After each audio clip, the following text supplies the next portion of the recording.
Olá, muito bom dia a você que acompanha a partir de agora mais um capítulo deste mundo corporativo aqui na CBN. E o nosso convidado hoje é o professor, contador, especialista em administração e finanças, Aderbal Miller, e também escritor, autor do livro O Príncipe Revisitado, Maquiavel e o Mundo Empresarial, escrito juntamente com Luiz Antonic e que foi lançado pelo Grupo Almedina. E você é nosso convidado para participar dessa conversa também. Você pode mandar sua pergunta pelo Twitter ou pelo e-mail. Pelo Twitter, o @jornal da CBN, ou pelo e-mail mundocorporativo@cbn.com.br. Aderbal Miller, muito obrigado e muito bom dia. Muito bom dia, Milton. Muito bom dia, ouvintes. Obrigado aí pela oportunidade de conversarmos um pouco sobre empresas, finanças e sobre Maquiavel. Pois é, nesse mundo corporativo em que a forma de gerir as empresas avançou tanto, Maquiavel ainda é uma referência? Essa foi a tentativa nossa na reescrita do Maquiavel. Ele escreveu no século XVI, né, em 1513, a obra publicada póstumamente, e ele tinha 44 anos escrevendo sobre os exemplos da época que nós procuramos atualizar. E nessa tentativa nossa de trazer à atualidade o texto de Maquiavel, nós percebemos que existiam muitos exemplos brasileiros e que cabiam em diversas oportunidades a substituição a exemplos lá de Macedônia, a Grécia e Roma que ele utilizou. E vimos que a aplicação dele é muito forte no mundo avançado que temos, apesar das considerações aí que fizemos em alguns casos. Com todas as visões que se possa ter, algumas inclusive distorcidas em relação a Maquiavel, no comando das empresas brasileiras, nós temos muitos que seguem esse modelo? Essa questão de modelo é algo bastante difícil de abordar, porque a gente passa por questões assim de conscientização, de conhecimento, de background de cada executivo em particular, de cada empresário em particular. Mas se pensarmos em termos de Maquiavel, as aplicações cabem e muito nos dias de hoje dentro dos modelos atuais de gestão. Como se falou de desmistificar, né, as visões de Maquiavel, nós percebemos, por exemplo, que Maquiavel jamais falou que você deve ser injusto em caso algum, né? E hoje a gente percebe muitas injustiças em detrimento a modelos empresariais que falam de lucros imediatos e de buscas de resultados imediatos e algumas vezes com arrogância e insolência com alguns executivos pelo modelo de gestão. Então, apesar das empresas terem avançado bastante, essa questão de modelos é algo que cabe muito, né, se refletir na filosofia aí de Maquiavel para as empresas. Nós estamos agora mesmo em plena discussão em torno de uma grande fusão na área do varejo. Qual é o desafio que existe para os administradores de empresas que passam por momentos como esse, que não são incomuns mais na economia brasileira, pelo contrário? O Brasil passa hoje por um ciclo bastante interessante em termos de fusões e aquisições, em termos de ser a bola da vez do mercado corporativo em termos de investimentos. Está muito aberto aí os últimos presidentes, os últimos modelos políticos que foram utilizados deram uma expansão bastante grande para o crescimento da nossa economia. A solidez desde 94 em termos financeiros, inflacionários, deu robustez para esse nosso mercado. Essas recentes reclassificações de risco permitiram que o mercado ampliasse ainda mais e isso certamente nos expõe a uma série de riscos também, né? Sem dúvida alguma nos expõe a uma Que série riscos são esses? Dentro do que você falou de operações com varejo, com mercado, como agora, por exemplo, que nós citamos no início do livro, o modelo Abílio Diniz para o pão de açúcar. Então sem dúvida nenhuma, algo a ser citado, está como exemplo nos primeiros capítulos e que hoje né, um comentário da semana, aumento aí. Que modelo é esse? Você se referiu ao modelo Abílio Diniz. Que modelo é esse que nós estamos nos referindo? Um modelo de comportamento executivo. Acho que como estamos aqui falando de mundo corporativo e acabamos absorvendo essa palavra modelo, Abílio Diniz é o típico empresário que nós podemos dizer que é o que alguns usam como jargão mão de ferro, mas jamais foi injusto com seus empregados. Mas não é aquele de, olha, numa segunda oportunidade, não, errou, está fora. Ah, mas isso não está sendo injusto, você errou. e é um modelo que não é centralizador. Nós damos um outro exemplo em vários capítulos do livro, do modelo das telecomunicações. Por que nós temos tantos problemas, tantas reclamações nos PROCONs de todo o país com as telecomunicações? Porque foi um modelo centralizador. Emílio Diniz não descentralizou, usou vários executivos, aquele que não presta, troca, aquele que não funciona, substitui, e é o primeiro a chegar na empresa, o último a sair. A gente usa a expressão assim, é um doce de pessoa, mas muito rígido e mão de ferro na hora de administrar. Esse é o que eu estou chamando aqui, né, de modelo Abílio Diniz. Essa ideia de errou, está demitido, ela não é o uso de uma força excessiva? Não há um meio termo para isso? Essa é a tônica de vários capítulos do livro. Temos sempre que tratar com meios termos. Só que se nós ficarmos no meio termo entre obstinação e circunspecção, nós não vamos chegar a lugar algum e seremos absorvidos pelo mercado.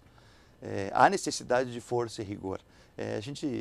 Tanto eu quanto o Luiz Antoni, que trabalhamos na escola, trabalhamos juntos como professores, e é aquela situação assim, o aluno está colando na prova, você chega para ele e diz, olha, 0 para você.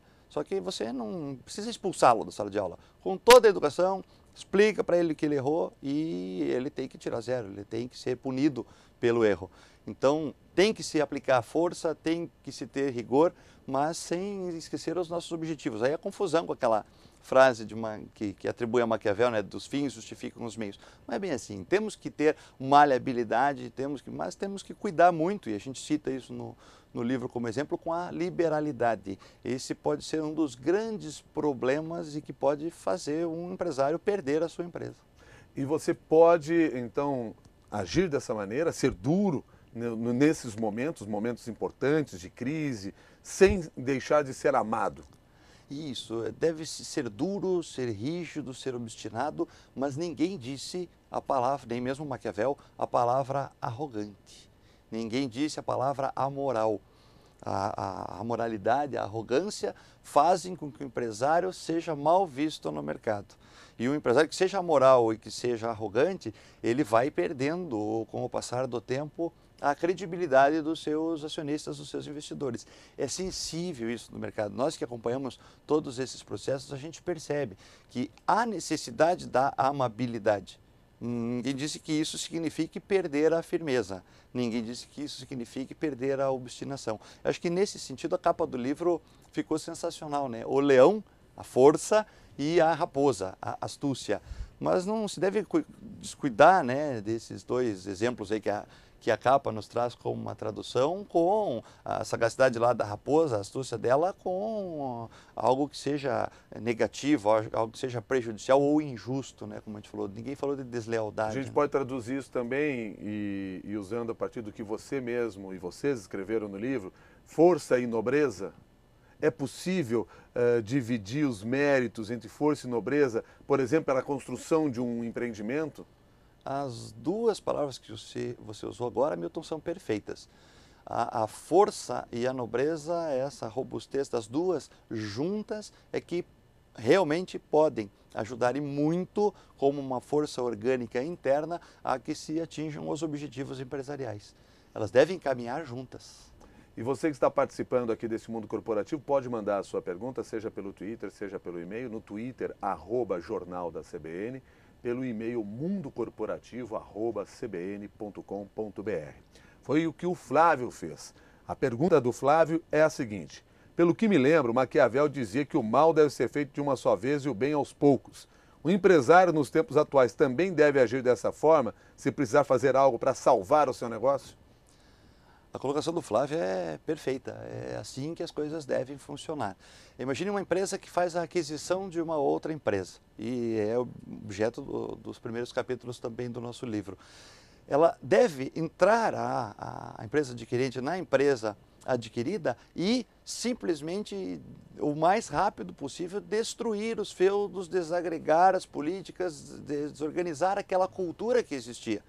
Se deixar qualquer resquício daquela cultura, isso certamente poderá ser objeto de crescimento de novos feudos e aquela lembrança sempre de, na nossa época nós fazíamos e não tem mais nossa época, nós fomos comprados, é uma nova cultura. E rapidamente tem que se impor a nova cultura, realmente destruindo esses feudos, desorganizando aquela cultura anterior. Então a colocação do Flávio é bastante pertinente, é assim que funciona e deve ser assim. Mas esse método não vai gerar uma cisão dentro da empresa e você vai deixar de contar com a colaboração daqueles que faziam parte do grupo anterior, o grupo que foi comprado? Vamos voltar ao exemplo atual que está em voga na semana, a discussão do Grupo Pão de Açúcar, já até porque falamos de Abílio Diniz. Com o Carrefour, uma associação com apoio do BNDES e tal. A questão que eu invoco das palavras do Flávio e faço o comentário é a seguinte: como é que ficaríamos na nova empresa a ser criada se nós mantivéssemos a cultura das outras duas? Haveria certamente conflitos, haveria problemas, executivos querendo tomar espaço de outros executivos com visões diferentes de mercado. Pergunto, os objetivos da nova empresa seriam atingidos? Talvez não, e talvez não por culpa dessa diferença de culturas.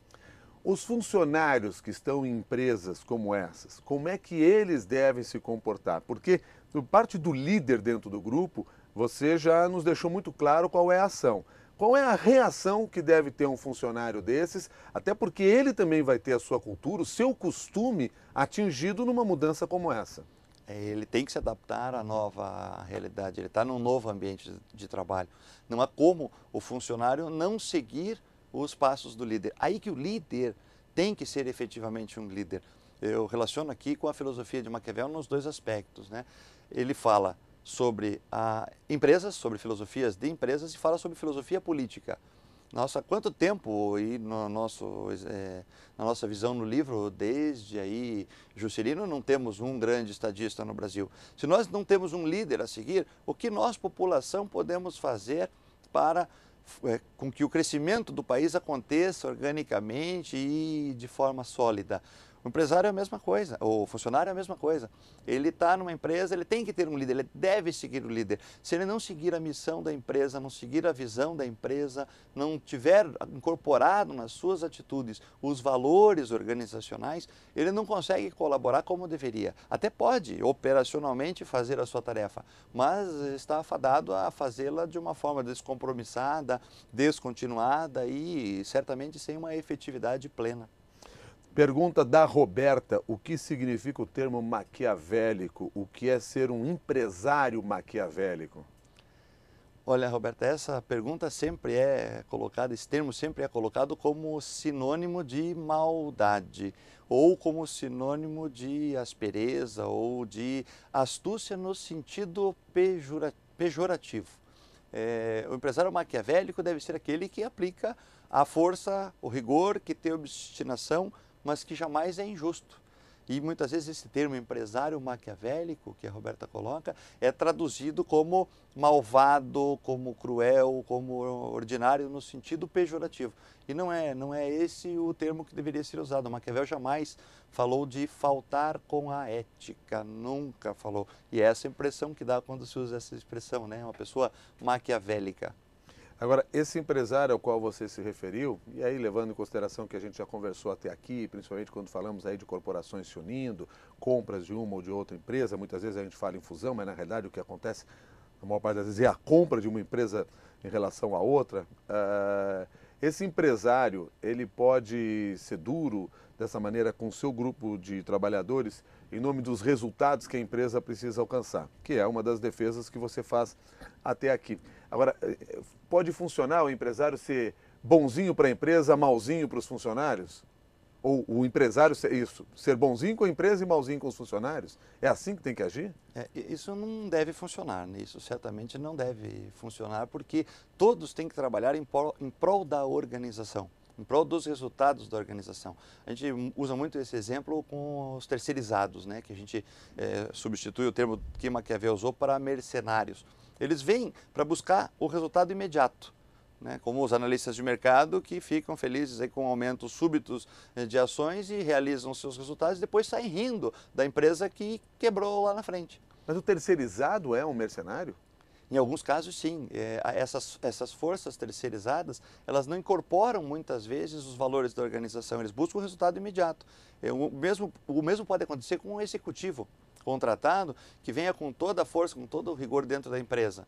Ele pode maltratar os funcionários, ele pode produzir resultados rápidos com um chicote na mão. Pergunto, por quanto tempo ele vai levar isso à frente e atingir os resultados da organização? Lá na frente ela tem problemas. Aí o terceirizado simplesmente sai, ou aquele executivo simplesmente ele é demitido, os funcionários já estão desmotivados, já estão chateados e a organização teve problemas. Então não funciona. Realmente não funciona você buscar os objetivos da organização sendo malvado, vamos usar assim a expressão, com os funcionários. Não funciona. Um pouco disso que você fala nos remete a essa frase aqui de Maquiavel: a ambição do homem é tão grande que para satisfazer uma vontade presente não pensa no mal que daí a algum tempo pode resultar dela? Exatamente. Passa por aí. Perfeitamente. Agora me diga o seguinte, só que a realidade dos terceirizados ela existe, quer dizer, muitas empresas usam trabalhadores terceirizados e tem como isso uma solução, inclusive, para o seu negócio. O que falta é que a empresa adapte a cultura dos terceirizados à cultura dela. É isso que está faltando? Ou a simples presença do terceirizado já leva a essa ideia do mercenário? A gente tem que cuidar que jamais, isso é conhecido pelo mercado, isso o mercado, as empresas já aprenderam que o terceirizado nunca pode fazer parte do core business, do trabalho que a empresa faz dos seus objetivos. Não. O problema do terceirizado é que só pode servir para áreas totalmente afastadas. Isso o mercado já aprendeu. Aprendeu, mas em muitos casos não usa. Chama o consultor financeiro, chama o consultor ou analista de mercado, buscando a solução para os seus problemas. E os problemas não são dele, continuam sendo seus. Ele vem, ele pode gerar um lucro imediato, embolsa os seus bônus, os seus resultados e pode até ir embora. A empresa continua sendo sua. Você não deixa de ser o proprietário da empresa, o empresário ou o executivo que está com o comando da organização. Então esse é o perigo que você tem que ter e isso em muitos casos a gente percebe, na prática não acontece. Porque o envolvimento do terceirizado, que a gente aqui atribui como mercenário nesse sentido, ele é com o resultado imediato, ele não pensa no futuro. E hoje nós podemos estar num momento em que a gente fala no final do livro basicamente sobre a questão da sorte, né?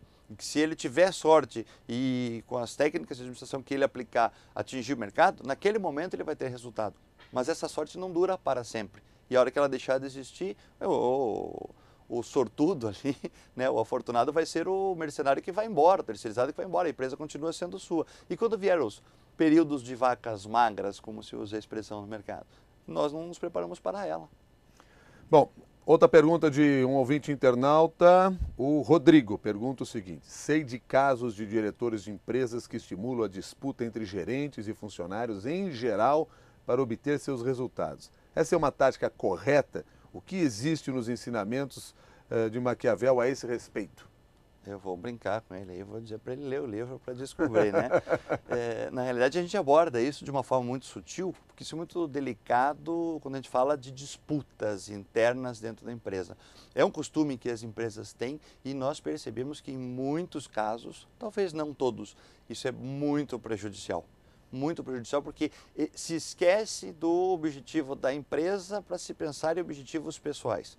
Criam-se mecanismos de disputa para bônus, etc., em setores e acaba gerando inconveniências e interferências internas dentro da empresa. Isso, em muitos casos, não coaduna com os resultados que são almejados pela administração. Mas essa política de bônus, ela não deve ser mantida, não deve ser realizada, no seu entender, como forma de incentivar a política de os bônus, sim, mas trabalhadores não a terem a um resultado competição. melhor? A competição é que pode ser perigosa. Mas o mundo corporativo não é um mundo competitivo por natureza?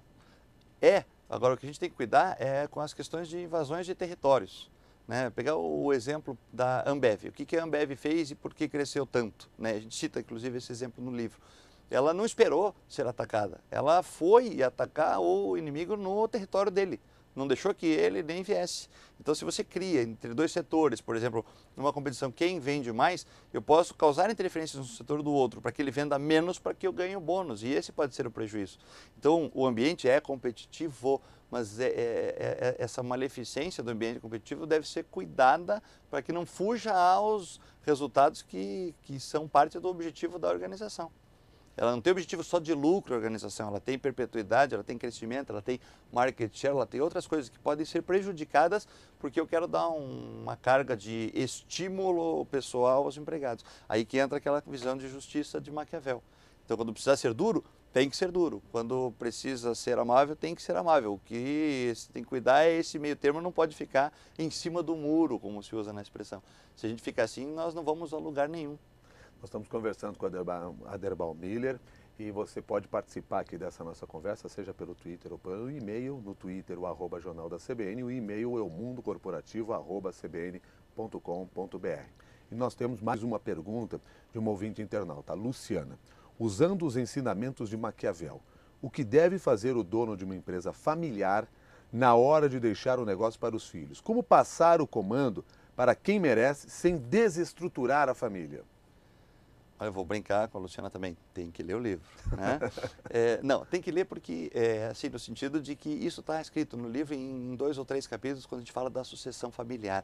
Esse é um advento que a gente tem percebido nas empresas e que dá muita dó de grandes corporações, de grandes organizações que são perdidas por causa da sucessão familiar. Seja porque o sucessor não está preparado, não está enganjado naqueles objetivos, seja porque se tenta utilizar dessas forças mercenárias, desses terceiros, contrato empresas de gestão, empresas de consultoria, que não são os donos da empresa. Eu, sucessor, sou o dono da empresa, mas eu utilizo dessas tecnologias, desses jargões de mercado, dessas ideias de terceiros e não acredito na nossa força própria. E Maquiavel falava isso, você tem que se sustentar pelas suas convicções. Jamais ouça o conselho de alguém, jamais incorpore a filosofia de alguém. As tuas convicções é que devem prevalecer. Se o sucessor não está preparado ou não tem as mesmas convicções, né, num ambiente familiar dos seus predecessores, ele não vai conseguir conduzir com a sua força própria e vai se utilizar de forças de terceiros. E ele acaba perdendo a empresa. Então, o comportamento da empresa, quando se fala de profissionalismo e tal, deve se passar por uma preparação para uma sucessão, se for o caso. Se isso não é possível, não, mas os meus sucessores não estão com vontade, não estão engajados nesse processo, é muito melhor vender a empresa e deixar para eles um montão de dinheiro do que deixar uma organização que eles vão quebrar em pouco tempo. É por isso que hoje em dia muitas das empresas familiares estão realmente sendo vendidas, estão sendo passadas para outros grupos e a família resta as cadeiras em torno de uma mesa do conselho? Além de muito dinheiro pela venda? Esse modelo de conselho, esse modelo de governança corporativa, ele tem sido a solução encontrada pelo mercado para dar resposta a essa questão. Quer dizer, a empresa, os sócios, os acionistas, eles não atuam diretamente, não são executivos, não têm competência técnica e gestorial, então eles ficam num conselho de administração, mantendo algum poder, alguma influência, mas com o dinheiro no bolso já realizando seus resultados. Porque se eles forem realizar os resultados com as operações da empresa, estão fadados a erro, sem esse caráter de profissionalismo e de técnica. Bom, vamos olhar para dentro da empresa, não só nos seus gestores, não só nos seus donos, na sua família. Vamos olhar para aquelas pessoas que querem encontrar as oportunidades para crescer dentro da própria empresa, para ter uma ascensão. Quais são os caminhos para se chegar ao poder dentro da empresa? E o que Maquiavel pode nos ensinar nesse sentido? Acho que a palavra aí voltaria a ser obstinação. Eu gosto muito de uma frase, não me lembro o autor agora, que diz que só atinge o alvo quem mira nele, né? Então, se eu te perguntar como eu faço para chegar lá, a primeira pergunta tua tem que ser, lá onde? Isso chama-se estratégia. A partir do momento que você me diga, eu quero chegar lá em Moema, por exemplo, ok, você vai de ônibus, de táxi, a pé, de que forma? Aí já entra na tática. Então, quando você está numa organização e quer crescer, quer ocupar espaços, né, você deve entender como a organização funciona, estabelecer os seus objetivos, a partir deles estabelecer as suas metas e começar a incorporar este comportamento. Aí eu acho que entra o que Maquiavel pode ajudar. Aí entra a astúcia, entra a sagacidade, entra a percepção, entra a ética, falando de Maquiavel, entra a filosofia administrativa, organizacional, e tudo isso em conjunto é que forma o executivo que pode realmente atingir o topo da organização. Um cuidado só que a gente tem que ter é que quando muitas vezes a pessoa chega lá, naquele ponto que ela previu, ela toma, né, daquele poder, se toma daquela situação, diz, opa, cheguei onde eu queria. E isso acaba fazendo com que ela mude o comportamento, se torna uma pessoa arrogante, se torna uma pessoa cruel, ruim dentro da empresa, que passa a fazer parte de um grupo indesejado das pessoas não gratas da organização e acaba perdendo o seu posto em pouco tempo, pela arrogância, pela nitidez aí do seu comportamento indevido. Então esse cuidado tem que se ter para não distorcer a visão de Maquiavel de obstinação. Você citou aqui obstinação e alguns outros termos para mostrar quais são os caminhos para se chegar ao poder. Por artimanha também se chega ao poder? Infelizmente sim, só que não de uma forma honesta, de uma forma justa e também não de uma forma perene. Não há uma permanência muito grande, os acionistas, o mercado percebe isso e acaba se entendendo que não é valoroso. E com essa não valorização acaba se perdendo o poder em muito pouco tempo também. São vários os casos que a gente cita aí no livro em relação a isso.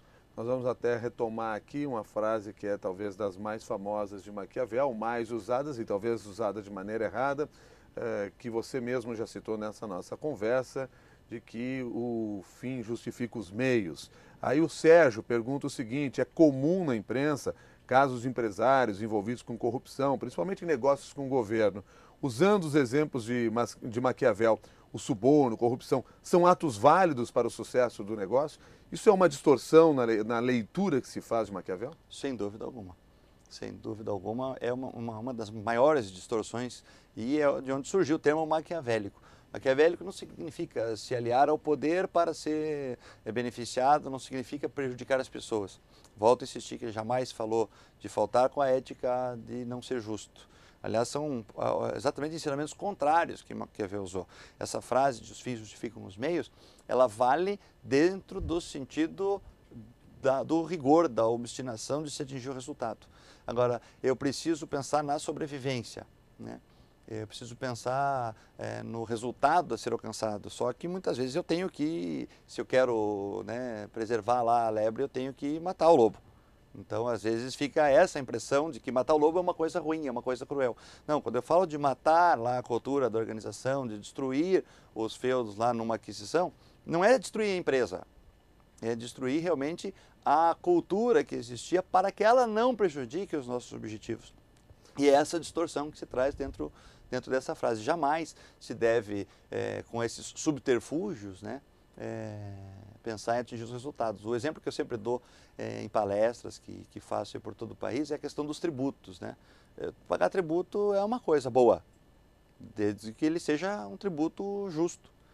Por que pagar tributo é uma coisa ruim? Por que eu tenho que fazer elisões fiscais, evasões fiscais, fraudar o fisco para ter lucro? Não, aí eu estou sendo incompetente. Agora, também não posso ir lá e fazer uma lei que beneficie o meu setor, beneficie-me, e muitas vezes acontece essas artimanhas no sentido político de fazermos leis que benefiem empresas, benefiem setores, prejudicando os nossos concorrentes. Aí é deslealdade, né? Essa é a distorção do Anderbal Miller, mais processo. uma pergunta aqui pela internet, feita pela ouvinte internauta Priscila. Que conselho Maquiavel daria hoje para os empresários numa época de exigência de lucros a curto prazo por parte dos acionistas, pressões por resultados e, ao mesmo tempo, a prática da responsabilidade social e preservação do meio ambiente?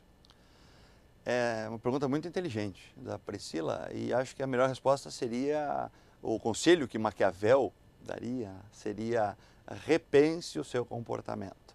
Hoje a gente percebe que os empresários, com esses códigos de mercado, esses clichês de governança corporativa ou de lucros imediatos ou qualquer um desses, de EBITDA ou múltiplos ou esses modelos de valor econômico, responsabilidade social, balanço social, esses clichês todos de mercado, eles parecem ser bons, mas eles são bons no curto prazo e não são bons para todas as empresas.